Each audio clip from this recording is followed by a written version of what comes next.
spomnim 1-2 leti nazaj, ko se je COVID agenda začela odvijati, so še po javni televiziji, mislim, da Slovenija 1, pokazali nekje na Primorskem, je nekdo na zid napisal NVO, nov svetovni red, in to je bilo povedano kot teorija zarote, Ampak danes, ko dejansko Svetovna zdravstvena organizacija prevzema to eno svetovno vlado, še vsem to zdi že kar nekako sprejemljivo, normalno, res obvladajo to tehniko kuhanja počasi, da se ljudje sproti privajajo na nekaj.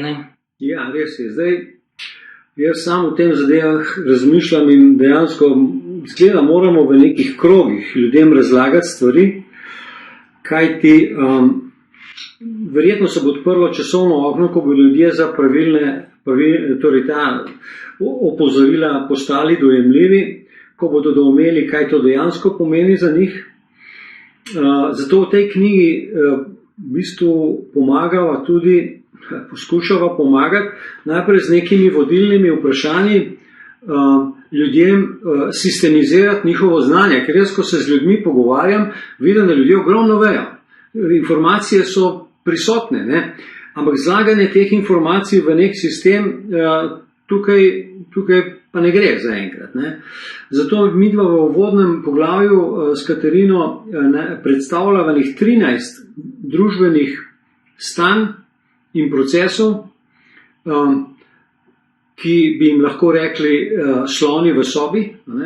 To so neke take močne kategorije, ki usodno vplivajo na naše zdravje, življenje in delo, ki so tako ogromne in tako mogočne, da povsem zapolnjujejo prostor, ampak jih ljudje bodisi ne vidijo, ali nočejo videti, ali se, delajo na osnovi kognitivne disonance, kot da tega ni.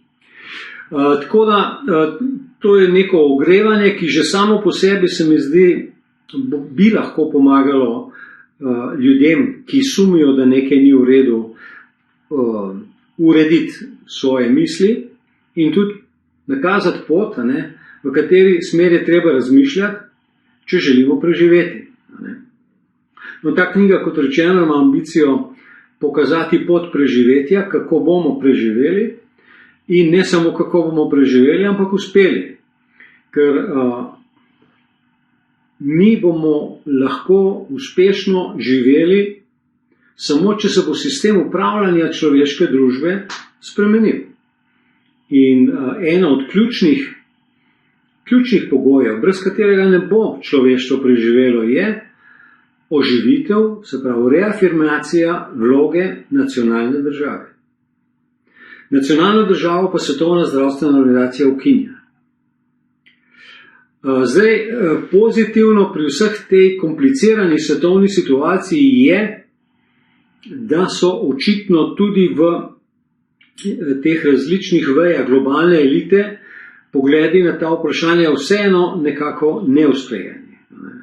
Ker dejstvo je sicer, da kar se tiče konkretnega delovanja, sta Kitajska in Rusija disciplinirani izvajalki diktata globalnega reda. Kar se tiče cepljenja prebivalstva, kar se tiče COVID certifikatov, kar se tiče uvajanja centralno-bančne digitalne valute. To so glavne sestavine uvajanja novega svetovnega reda. Kot je rekel dr. Klaus Schwab, imajo enkratno priložnost, da enkrat za vselej spremenijo svet.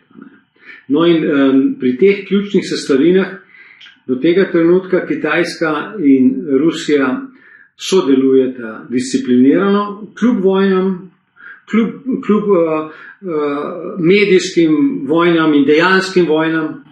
Torej lahko rečemo, da je vse nekako dogovorjeno.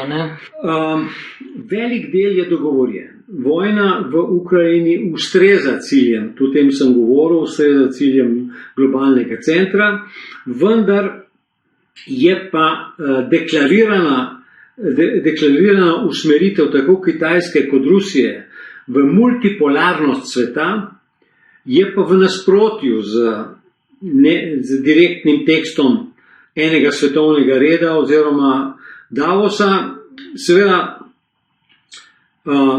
tudi Rusija ni enotna zadeva, tudi Kitajska ni enotna zadeva, tam so različne struje. Mi imamo v Rusiji zelo